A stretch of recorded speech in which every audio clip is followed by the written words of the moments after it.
Have you ever wondered which supermarket has the lowest prices? Who has the best range? Are everyday low prices a good deal? I'm Lily, I'm a data analyst, and I went into the murky depths of website scraping. Teaching a machine to compare thousands of similar products and looking at all the numbers to objectively get to the bottom of these questions. Supermarkets are not as competitive as they want you to think they are.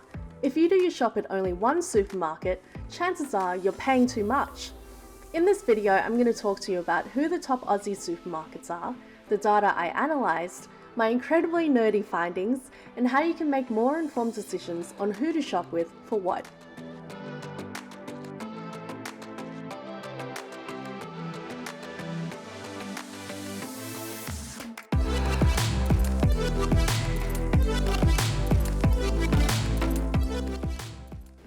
Okay, here's a quick lay of the land. In Australia, these are the top supermarkets by market share. Woolworths and Coles are the big chain supermarkets. Aldi has the perception of being best value for money. IGA stores are franchises and your independently owned local grocer. And Harris Farm, which would fall into here, is a consumer favourite in New South Wales for locally produced fresh foods. 4 of the supermarkets have online shops, which is how I got the data on the products that they stock, thanks to a little thing called website scraping.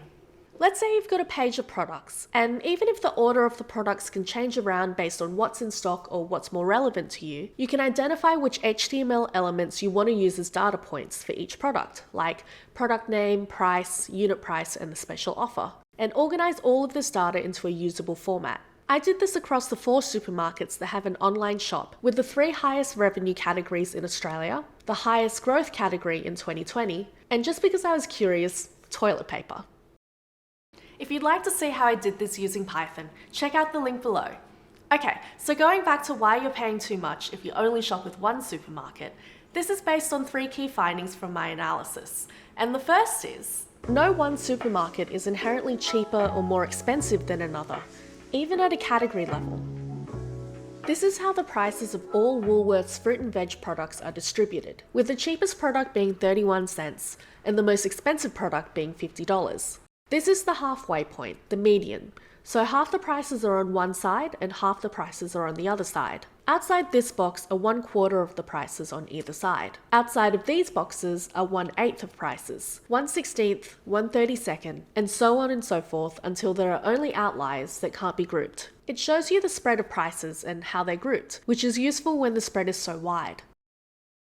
Here are all of the supermarkets side by side in the fruit and veg category. At face value, it looks like Harris Farm and Coles are more expensive than Woolworths and IGA, but that doesn't mean that their prices are higher for like products. If we look at the products in some of these groups, the more obvious explanation is that there's a difference in product mix, the types of products that are stocked. For example, for Harris Farm, all these products represented here are bulk value packs, like a 10-kilo box of imperfect zucchinis, an 18-kilo box of sweet potatoes, a 12-kilo box of Granny Smith apples, and an extra-large box of organic fruit and veg that's meant to feed a family. All but 4 of these products aren't available at any other supermarket.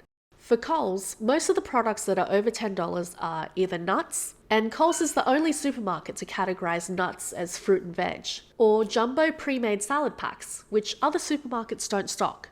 Harris Farm and Coles also have a higher mix of organic products, which are usually more expensive than non-organic products, which would contribute to their higher medians in prices.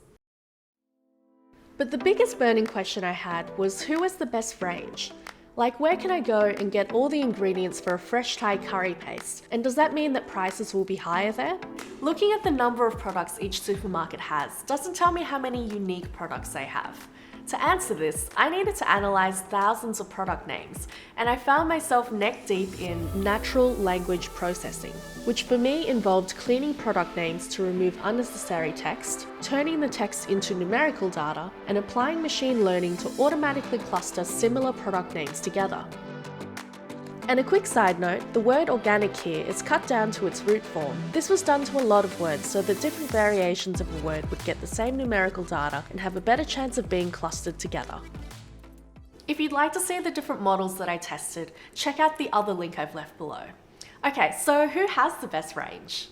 Going back to fruit and veg, this was the end result for Woolworths. Each box is a cluster of similar products with at least one word in common in all of their names. The size of the box represents how many products are in the cluster. I tested different numbers of clusters for each supermarket until I found that as many products as possible were grouped into clean clusters. For Woolworths, I was able to get 54 clean clusters, which gives us an indicator for how many different types of fruit and veg products they have. It wasn't perfect because the machine would sometimes put more weight on brand names or descriptive words like fresh and pack. If this was something I was looking at every day, it'd be something I'd train out of the algorithm. And take this number with a grain of salt, because not all products fit into clean clusters. But to answer the question, who has the best range on a high level with little human input, this was really, surprisingly, dang diddly good.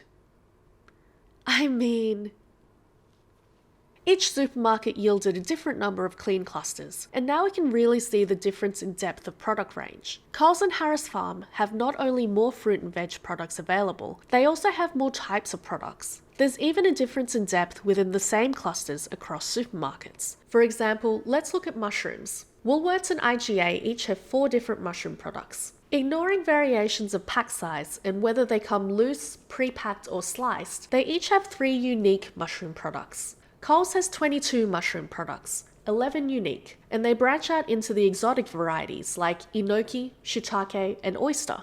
Harris Farm has 15 mushroom products, 13 unique, with 2 up on Coles with the exotic varieties, Swiss brown and black wood ear. Let's look at tomatoes. It's the same story. Coles has more unique products than Woolworths and IGA, and Harris Farm has more unique products than Coles. So going back to these price distributions, if Harris Farm and Coles have more depth in product range, stocking more specialty items, this would also contribute to higher median prices.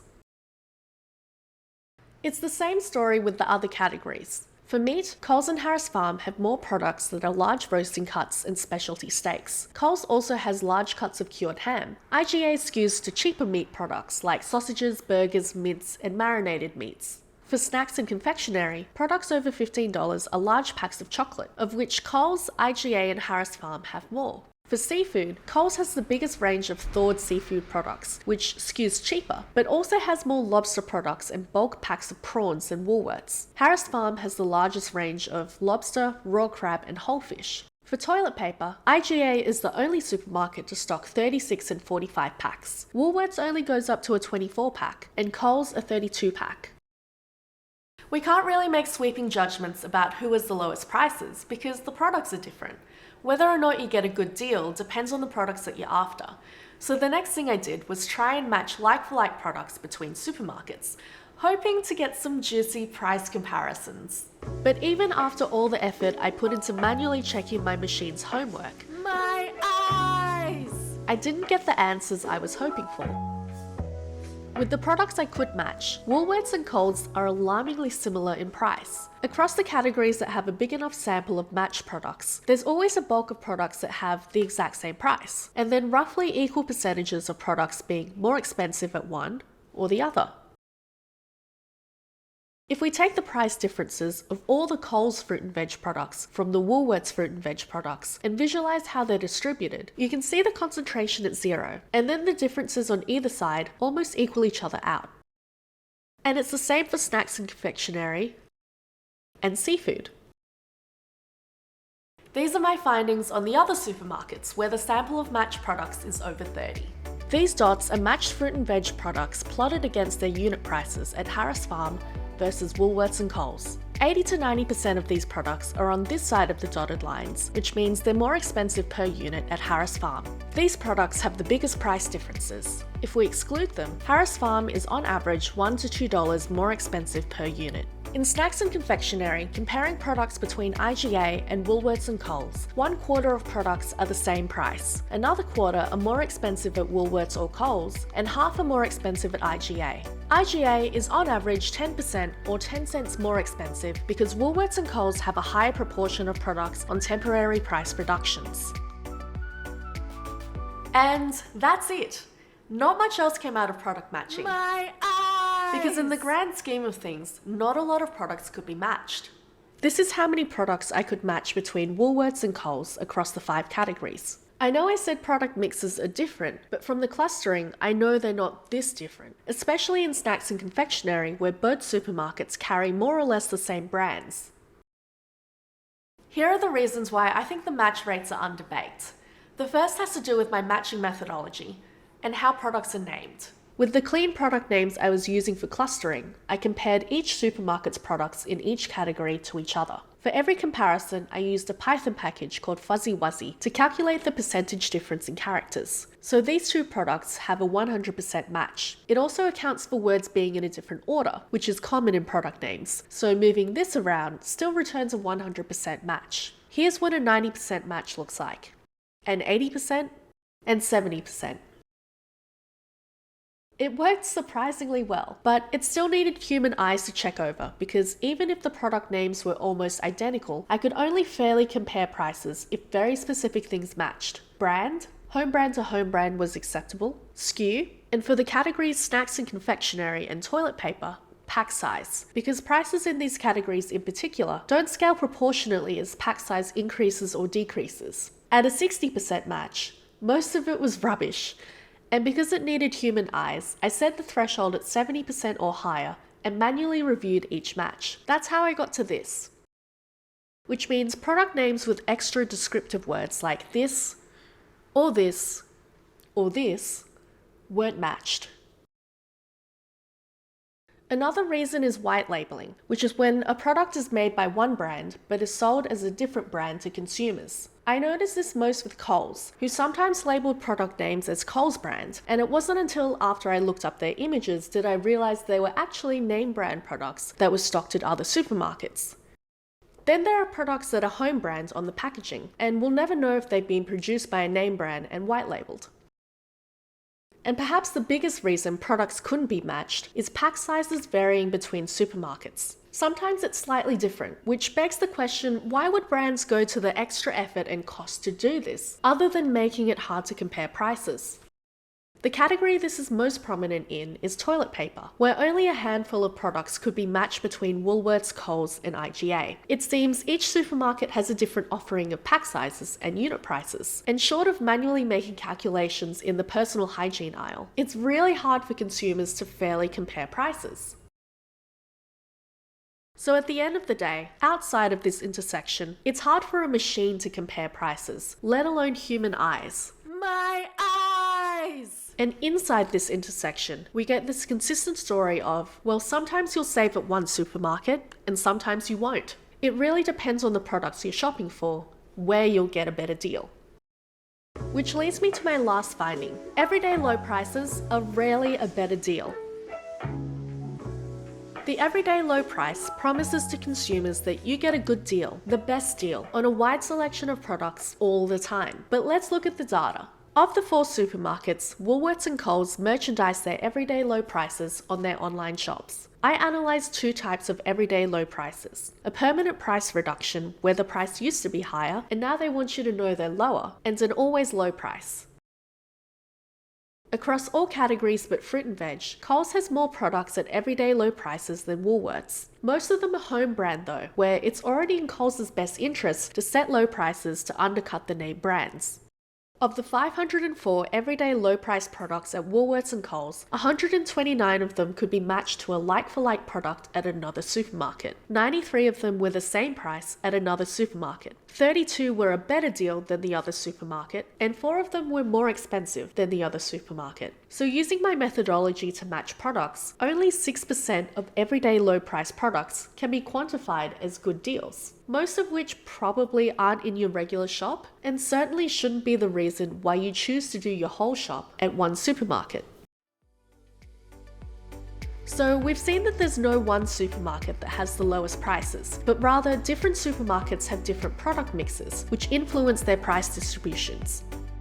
We've also seen that it's hard to compare prices between supermarkets, and all the signs point to they don't want you to. My takeaway from the products I could match is it really depends on what products you need at a given point in time, because they could fall into being the same price, cheaper, or more expensive at another supermarket, and products will move between these buckets as specials change. And don't trust everyday low prices. They're not there to help you. I really wish I could have included Aldi data in this analysis because based on other studies, it likely would have influenced my findings.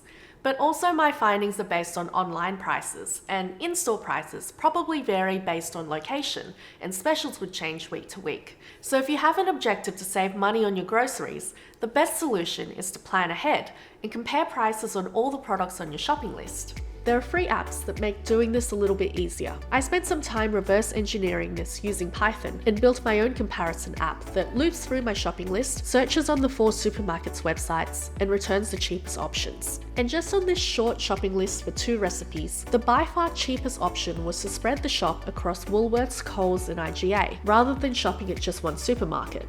I can't say that the results were obvious based on any of my perceptions of each supermarket, and probably this would change next week with new specials. A $6 saving doesn't seem like much, but this is for a relatively cheap shop. If your weekly shop is $200 or $400, the savings can add up. Of course, you need to weigh up the savings with the cost of going to more than one supermarket. Not just petrol, but time and energy. And sometimes you want to pay more for products because of quality or ethical reasons. But if you plan ahead, you can distill those priorities and still come out with the most cost-efficient option. I hope you found this interesting. I normally hate doing grocery shopping because I feel like I'm constantly being bamboozled. So it was really good to look at the data and crystallize things. I'd love to hear from you guys. What are some of your tips for grocery shopping? Are you a planner like me with the spreadsheets and the calculations and the budgeting? My eyes! Leave me a comment below. Anyway, this has been Did Someone Say Data? Where I do data analysis on all different topics and share it on the interwebs. If you liked what you saw, please consider liking and subscribing. Until next time!